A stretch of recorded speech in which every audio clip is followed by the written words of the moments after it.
Ih. Kaget ya. Lempengin lagi ya. Lempengin lagi. Ih. Nah sekarang udah buka rahasianya.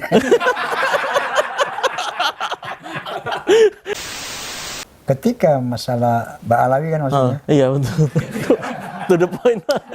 Iya. Dia nanya. Karena ini Pak Haji, kemarin kan saya diundang sama Pak Habib Rizik tuh ya, yang dia launching albumnya. Lah, itu dikiranya saya mukibin. Saya aja nggak tahu mukibin itu apaan sebenarnya.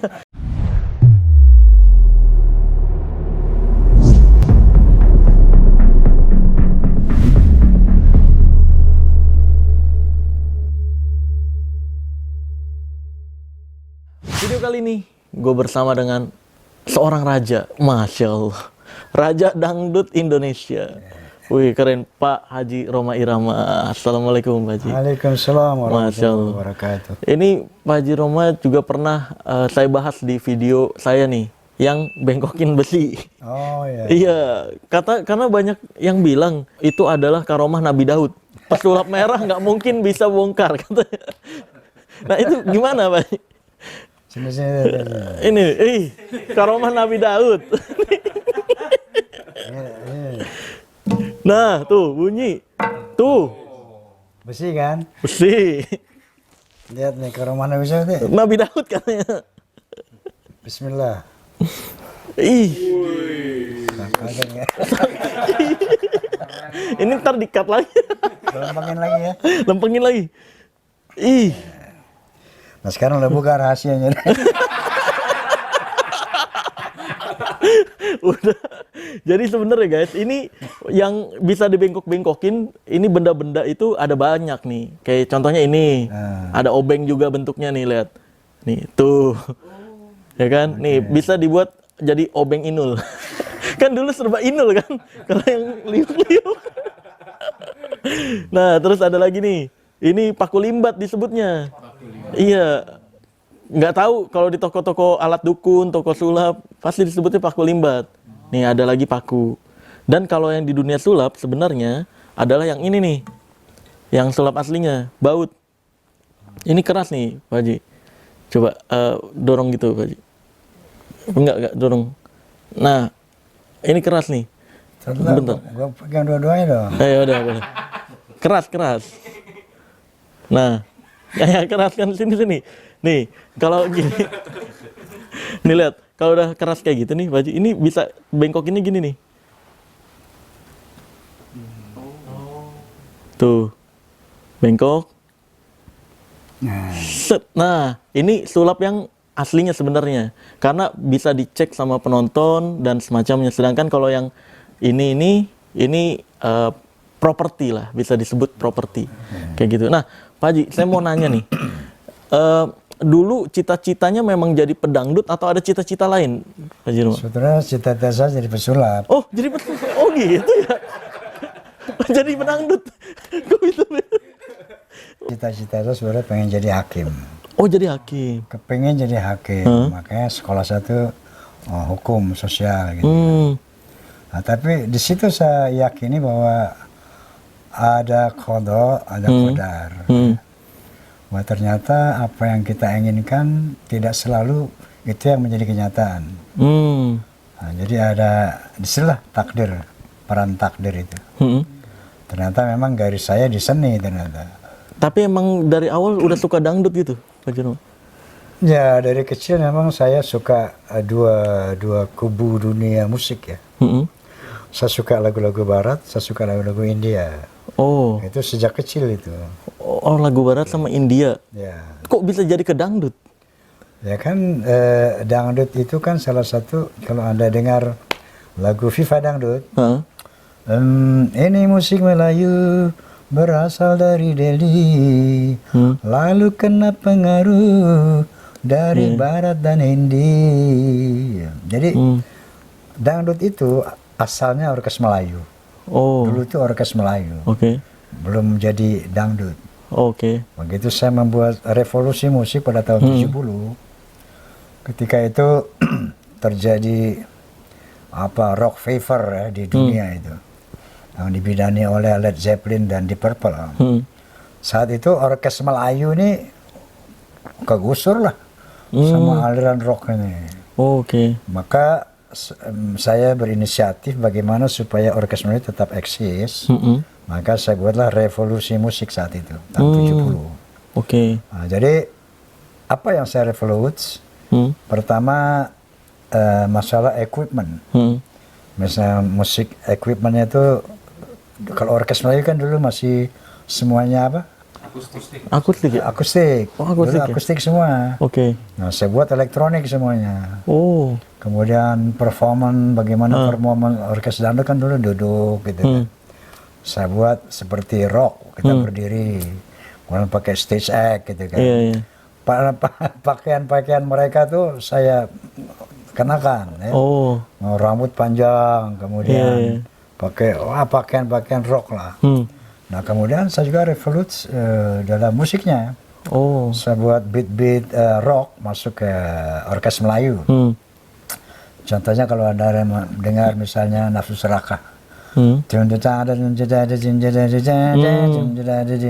ada orkes Melayu kayak gitu. Oh, dimodifikasi berarti ya? Dimodifikasi, dimodernisir, direvolute, sehingga jadilah genre baru yang namanya dangdut. Gitu. Oke, berarti dangdut yang menciptakan Pak Haji Roma? Kata-kata dangdut itu sebetulnya udah muncul di beberapa tempat dulu. Yang saya tahu dangdut itu dulu kata-kata cemoohan dari elit musik pop kepada orkes Melayu.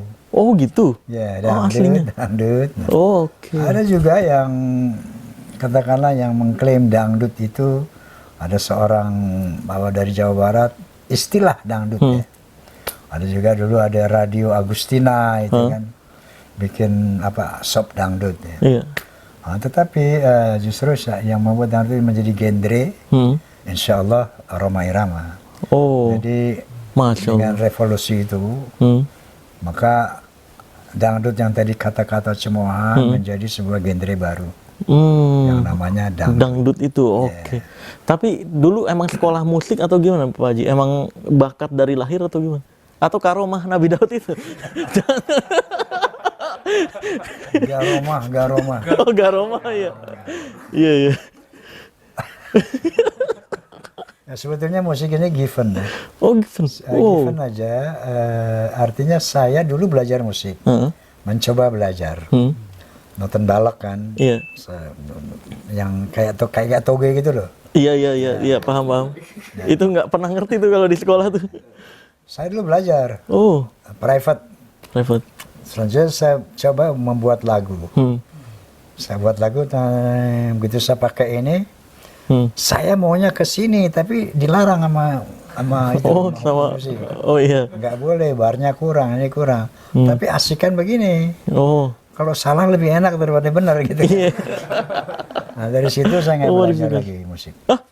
Oh. Nggak belajar lagi. Karena nggak cocok itu sama trainernya. Ya, karena begini, artinya belajar ilmu musik itu bagus, sangat bagus. Dibutuhkan oleh setiap musisi. Tapi jangan ikutin saya maksudnya. Kalau mau bermusik dengan baik, jangan ikut Rhoma Irama. Rhoma Irama sampai sekarang buta not. Oh, buta not? Buta not. Oke. Do, re, mi, fa, sol, la, si, do tuh saya nggak paham. Gitu. Oke. Nggak paham. Dan bar-bar lagu Rhoma itu umumnya salah. Jadi jangan ikutin Rhoma dalam bermusik. Yang benar tuh belajar ilmu musik. Ya. Oke. Nah, lalu saya ini mengikuti jiwa saja soul. Pernah terjadi dua peristiwa. Ketika di Filipina, waktu itu ada festival lagu-lagu ASEAN. Ya. Lagu yang terpopuler di negara masing-masing itu diambil untuk ikut festival di Filipina, di Manila. Waktu itu yang terpopuler saat itu dua lagu, lagu saya semua, yaitu Kerudung Putih dan Haram. Kirimlah ke sana, Mas Soneta kan. Gitu sampai sana, dicek dulu nih sama dewan juri. Lagu kamu nih salah nih, dua-duanya. Secara ilmu musik salah. Oke. Kamu harus revisi dulu nih. Barbarnya ini segala macam ini nggak benar nih katanya. Revisi dulu, kalau enggak saya diskualifikasi. Saya bilang saya lebih memilih didiskualifikasi daripada harus membenarkan ini. Wih, keren. Ini jiwa saya. Jadi kiblat saya bukan ilmu musik tetapi jiwa. Oke. Jadi saya lebih memilih pulang daripada harus berlatih Akhirnya pulang. sini. Itu pulang. Dulu ada pengamat dari Jepang. Hah?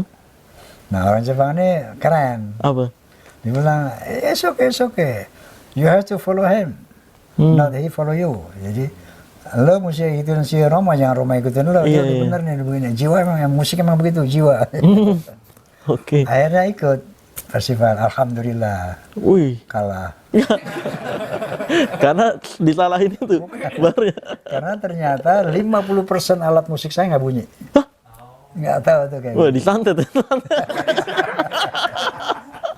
Nah, terus ceritanya bisa geser ke dunia film gimana, Fajrul? Oke, jadi satu saat ada seorang produser film. Hah? Karena popularitas Roma di musik, pastinya kan dia mau ya menampilkan lah Roma. Iya. Bang Haji mau nggak main film? Saya bilang oke, tapi dengan 3 syarat. Apa itu syaratnya? Pertama, saya tidak mau jadi aktor. Oke. Saya harus jadi diri saya sendiri. Kenapa gitu Bang Haji? Karena saya sering melihat bintang film yang saya kagumi karena karakternya. Saya kagum dengan bintang ini karena karakternya bagus sekali. Begitu saya ketemu orang aslinya, bertentangan beda. 180 derajat. Iya. Nah, jadi saya nggak mau menipu penggemar saya dengan film. Saya ingin orang melihat Roma bagaimana aslinya, begitulah di film. Maka kalau orang lihat film Roma, begitulah jeleknya Roma di luar, sama. Sama. Jadi aslinya tuh di film itu ya, kayak gitu ya? Itu satu saya bilang. Berarti genit-genitnya sama juga? Sama. Iya. Artinya apa yang di film itulah, karakter Roma tuh begitu. Oke. Ya kan kita sering gitu ya. Saya pernah nonton film barat, saya mengagumi satu tokoh, Franco Nero. Dalam film, ini umur kamu berapa sih? 30. Masih anak-anak. Iya. Tahu nggak film apa? Franco Nero? Film Django. Django. Oh, Django. Cool banget. Aslinya? Saya suka sekali. Satu saat dia main film lain. Karakternya berubah. Nyebelin tuh nggak? Iya. Oke, jadi saya nggak mau jadi bintang seperti itu. Oke. Saya nggak mau menjadi aktor. Itu syarat pertama. Nggak mau jadi aktor. Saya mau main film asal karakternya saya sendiri. Oke. Yang kedua apa Bang Haji? Yang kedua, tiap waktu sholat harus sholat berjamaah. Wih, Masya Allah, persyaratannya ke agama ya udah. Iya, karena umumnya orang-orang di film, sorry nih orang film, itu kalau ada syuting film lupa. Sampai selesai dulu gitu ya? Iya, begitu udah zuhur, Allah tanggung dikit lagi nih, gitu kan. Atau matahari lagi bagus nih, gitu. Iya. Dulu nih. Iya. Oh, zaman sekarang mah sholat bareng itu ya, Pak Haji. Nah, jadi umumnya dulu tuh di film orang tarikus sholat, meninggalkan sholat. Oke, itu paling berat itu. Karena iya paling berat. Buat syuting film kan time is money. Ya? Iya betul. Sering-sering break bangkrut nih produser kan. Iya betul. Paling berat itu. Yang ketiga, saya bilang saya tidak mau melihat botol minuman di lokasi syuting. Karena dulu. Oh dulu. Kalau sekarang sih. Sekarang enggak ya. Kesehatan ya sekarang ya katanya. Dulu botol bir berantakan di lokasi syuting. Iya. Saya nggak mau lihat botol minuman di lokasi syuting. Wah itu 3 Pak Haji, iya. Kita rapat loh Pak Haji ya. Iya berat juga ya persyaratannya ya. Kemudian datang, oke Bang Haji siap. Wih. Ya, oke, jalan. Beneran dilaksanain? Ya iya, kalau enggak gue pulang. Keren, wih keren. Dengar dulu ini Pak Haji, katanya castingnya lomba terbang ya? Katanya lomba terbang yang kalau nggak dipanggil nembus langit.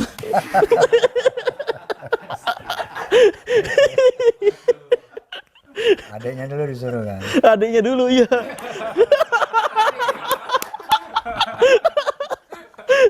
Itu kan karomah. Itu karomah. Saya nggak punya karomah gitu. Iya. Kali aja di castingnya gitu kan. Itu katanya kan casting ini buat yang paling sakti kan. Iya, kalau nggak di stop katanya tembus langit. Itu penasaran. Oh iya. Oh berarti emang udah deket agama dari sebelum masuk entertain, Pak Haji Roma? Alhamdulillah. Nah, kalau mau tahu saya dekat agama kapan, kenapa? Ini buat pemirsa juga. Iya betul. Karena di dunia entertain kan banyak yang dikenalnya dunia artis itu jauh dari agama. Ya kan? Nah, Pak Haji Roma bisa deket agama gimana? Itu dasarnya sih hidayah. Oh. Tapi faktor penyebab hidayahnya ada. Dulu waktu saya masih remaja, saya kena penyakit yang namanya usus buntu. Oke. Lagi ada hajatan tuh, Pak Haji? Enggak, saya waktu pulang di ususnya takutnya ada hajatan kan buntu. Iya. usus buntu itu sakitnya bukan main. Oh. Nah, di situ saya takut mati. Wah. Karena masih remaja sakit banget, kan iya. masih suka kepada kehidupan dunia. Saya takut mati. Ketika mau dioperasi, itu zaman dulu, zaman sekarang kan operasi usus buntu itu appendix ya. Itu cuma dibolong-bolongin gitu pakai robotik kan. Oh gitu. Dulu dibolek semua. Dinaikin konon katanya ususnya dikeluarin ke meja. Ada usus melilit gitu. Ternyata. Itu waktu saya mau dibius, saya dengar sayup-sayup setelah saya dibius. Waduh, kita berdoa ya, mudah-mudahan selamat nih anak nih, gitu kan.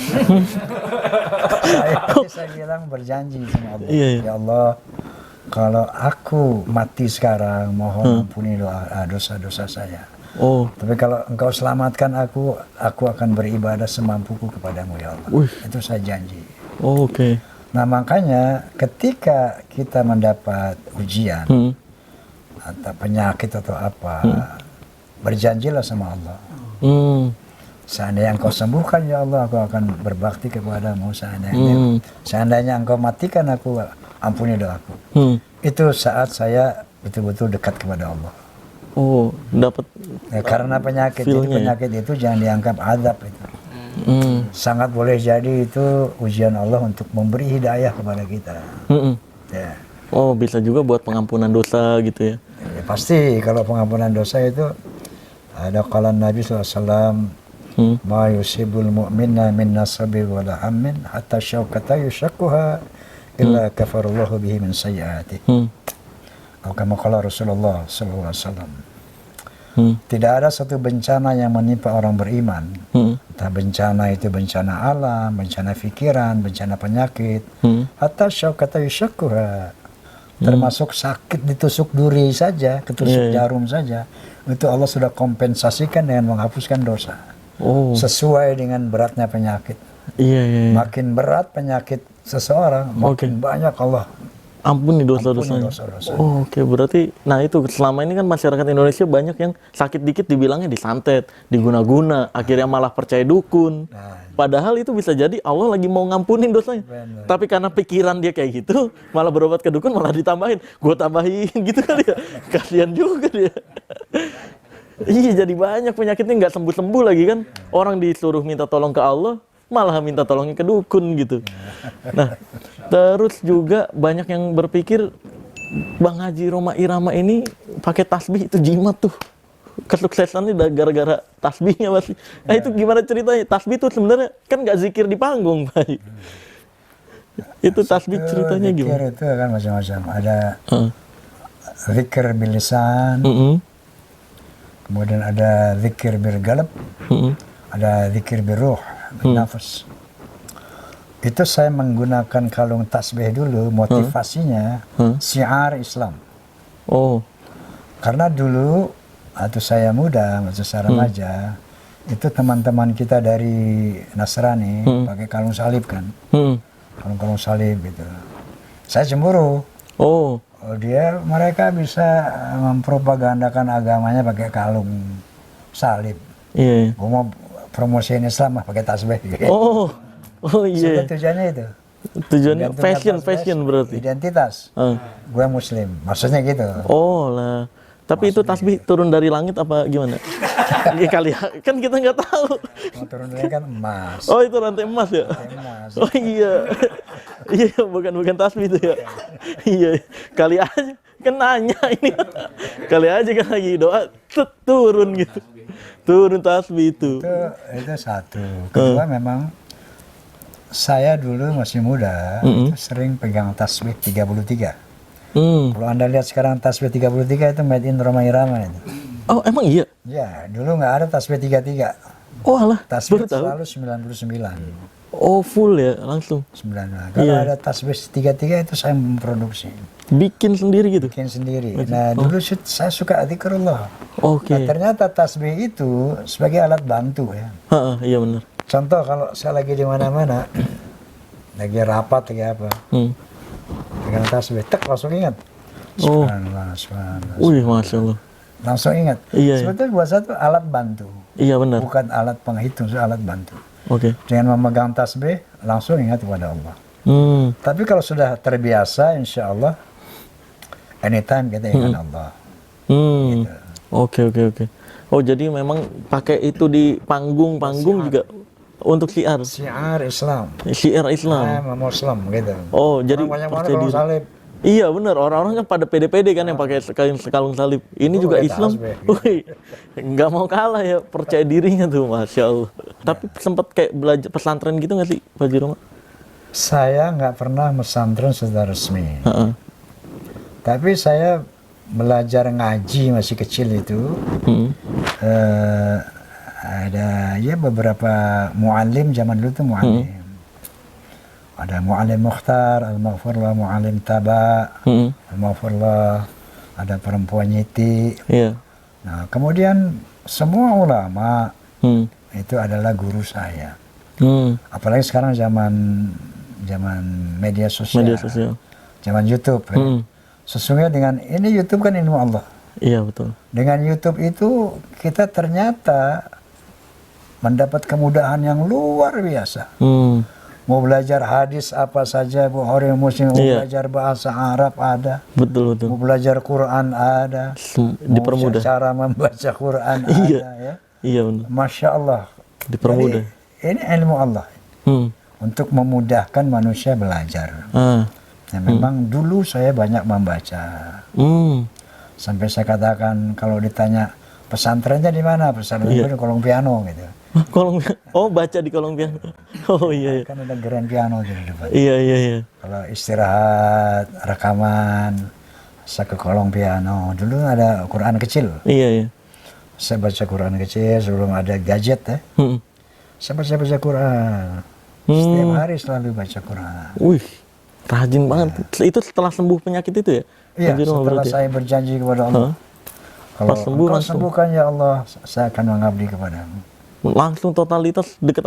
Sebelum itu berarti enggak? Nah, cuman masih jauh dikit. Oh iya. Ditegur baru langsung ya. Wah, Masya Allah. Itulah. Jadi orang sakit itu manfaat kan, jangan ngeluh. Jangan ngeluh. Itu cara Allah untuk membuat kita dekat kepadanya. Nah, terus sama seperti artis-artis yang lain nih, kalau saya penasaran banget, titik balik atau hal apa yang menurut Pak Haji Roma nih yang membuat karirnya dipermudah sama Allah Azza wa Jal? Apa tuh yang Pak Haji Roma lakukan? Apakah peduli ke orang tua kah? Atau ngelakuin sedekah? Atau apa kebiasaan yang Pak Haji Roma lakuin dulu? Sampai dibuat kayak sebenarnya itu syukur. Sebagaimana Allah berfirman, la in syakartum la azidannakum wa la in kafartum min adzabil syadid. Kalau kamu pandai bersyukur, aku akan tambahkan nikmat itu. Iya. Tapi kalau kamu kufur, ingkar nikmat, sombong, nggak mengakui bahwa ini dari Allah, azabku pedih, kata Allah. Nah, jadi implementasi syukur itulah yang saya lakukan. Syukur itu berterima kasih kepada Allah. Lalu implementasi bagaimana? Laksanakan perintahnya. Jauhkan larangannya. Itu wujud daripada kita bersyukur. Lalu apa yang Allah berikan kepada kita sebagai hadiah atau hadiah anugerah, modal hidup, gitu kan? Modal hidup. Cari nafkah. Ternyata seni. Nah, mensyukuri nikmat seni itu saya betul-betul mengolah ini. Membangun bakat ini, kemudian yang kita bawa kepada keridhaan Allah Subhanahu wa Ta'ala. Seperti itu. Kalau Anda katakan tadi apa sedekah, apakah Iya. berbakti kepada Berbakti ke orang itu tua. yes, Pasti itu. pasti ya. Karena sedekah itu salah satu Hmm. perintah Allah yang sangat mendasar. Iya. Wa anfiqu mimma razaqnakum min qabli an ya'tiyakumul maut. Hmm. Bersedekahlah sebelum ajal menjemputmu. Gitu. Iya, iya. Ibu itu Nabi mengatakan al-jannatu tahta aqdamil ummahat. Hmm. Surga itu di bawah telapak kaki ibu. Hmm. Artinya di bawah keridhaan ibu. Iya, iya, iya. Karena dialah yang diamankan kepada manusia. Wasanal insan biwalidayhi. Amalat su'umuhu wahnan ala wahnin wa fisaluhu fi amain. Aku amanatkan manusia kepada orang tuanya, yang dimaksud ibunya. Karena ibumu itu mengandung kamu wahnan ala wahnin, derita di atas derita. Wa fisaluhu fi amain. Iya, iya. Dan menyusui kamu selama 2 tahun. Iya, Aniskuri wa liwalidaik. Bersyukurlah kepada Allah dan bersyukurlah kepada ibumu. Iya, iya. Nah, jadi salah satu keberkahan dari Allah SWT ketika kita berbakti kepada orang tua. Insya Allah barokah. Itu termasuk tuh ya yang memperlancar rezeki Pak Haji Roma, termasuk itu juga. Pasti ya. Wah, Masya Allah. Oh iya, kalau boleh tahu pekerjaan pertama dulu sebelum pedangdut apa Pak Haji Roma? Ada nggak? Saya pernah jadi pegawai negeri sih. Oh iya. Wih, kerja gitu. Iya, kerja. Oh. Jadi PNS di Balai Kota. Nah, berarti pertama kali tahu Pak Haji Roma itu pemusik dulu karena bikin video kah atau rekaman Ya, lagu? kerjanya gue cuma 3 minggu. Oh gitu. Kok bisa? Nggak betah gue. Nggak betah. Pagi jalan ke kantor kan. Ke kantor duduk, terus sore pulang. Terus pagi gitu lagi. Bosen. Di belakang meja kan. Pulang. Oh, Terus pagi begitu lagi. Agak betah gue. Bosen emang. Bosen ternyata bukan itu. Bukan relnya. Iya. Ya, jadi Akhirnya bikin musik pertama kali apa tuh? Rekaman kah atau apa yang buat orang-orang tahu?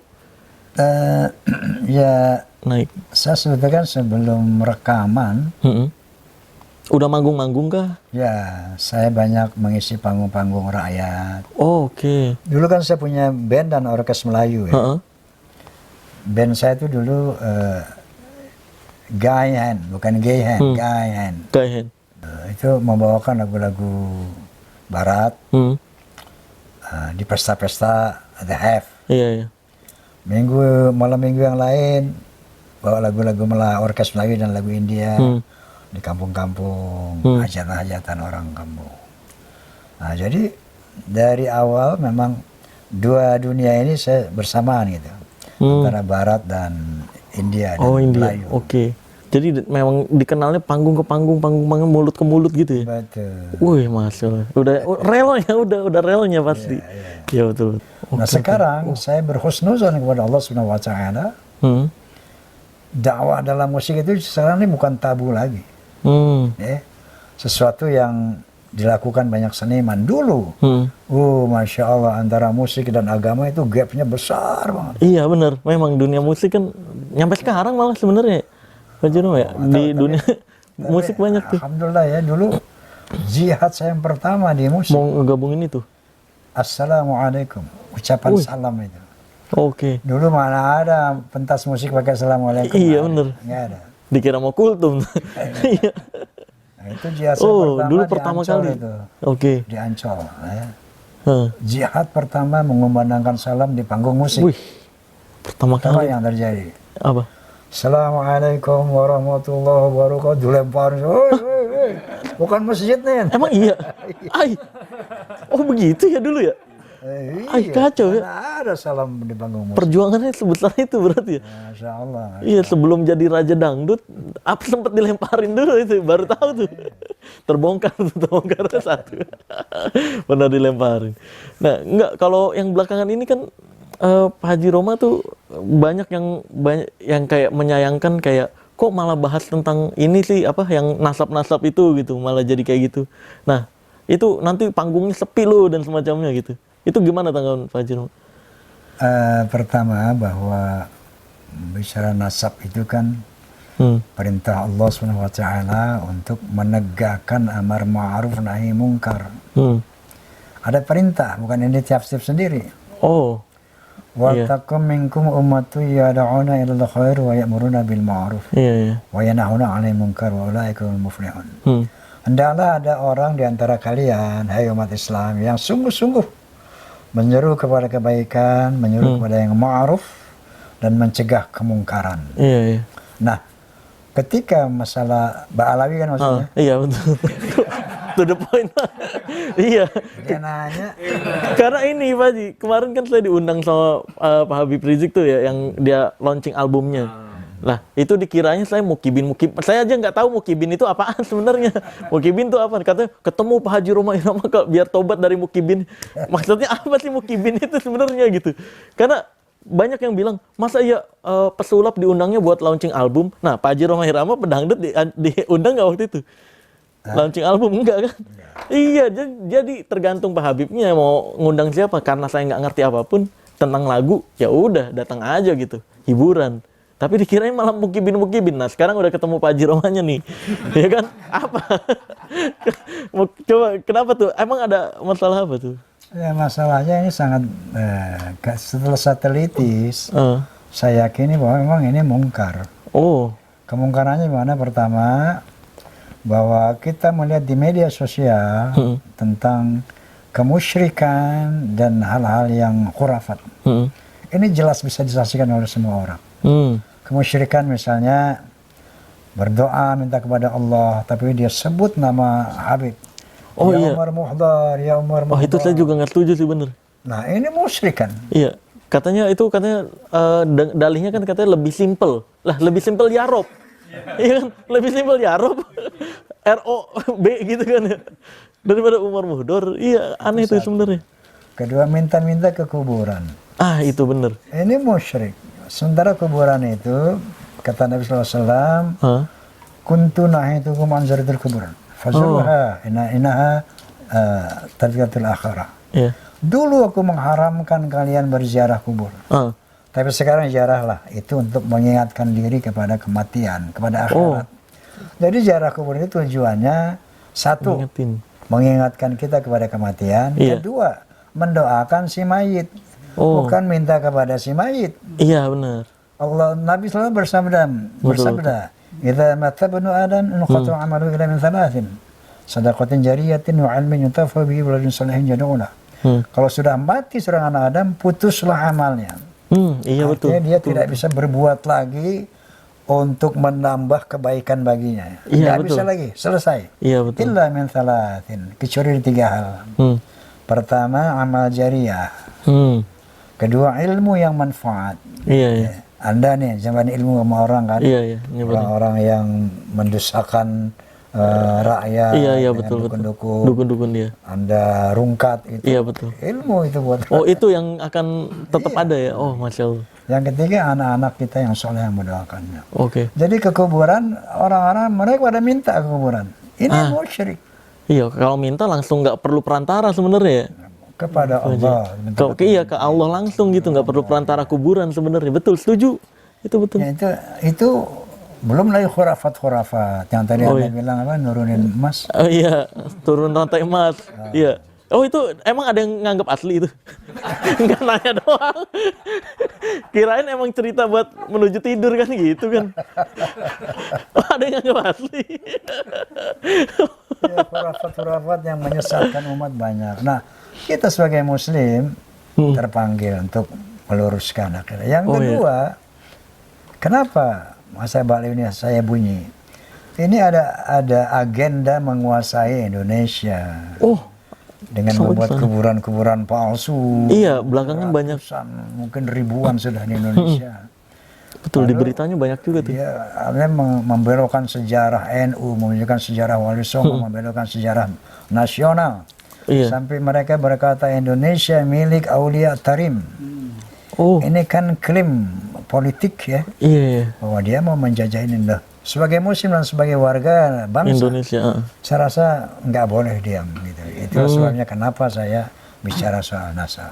Oke, jadi karena nahi mungkar itu ya. Nahi mungkar. Oke, luar biasa Betul, tuh. Ustaz, itu. Masya Allah, Ustaz. Dipanggil Ustaz. Berat.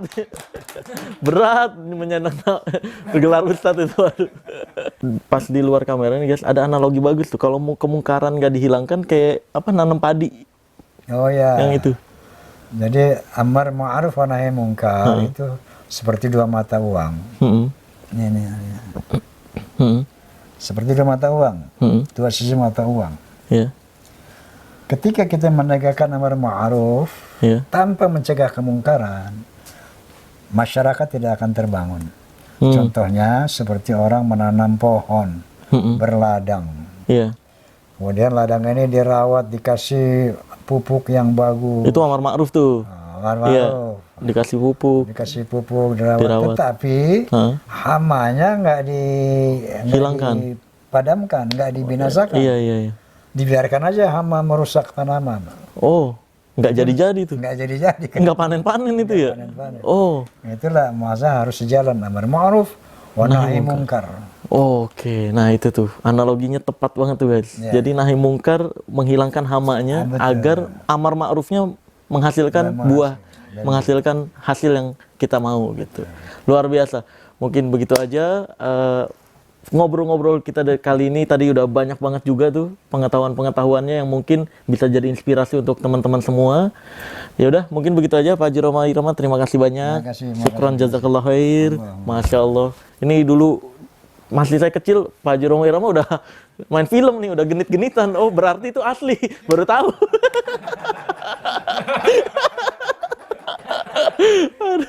Yaudah, kita tutup video ini dengan tagline ilmu merah. Jadilah lebih pintar daripada orang pintar, jadilah lebih normal dari paranormal, dan jadilah lebih natural dari ahli supranatural. Bye-bye.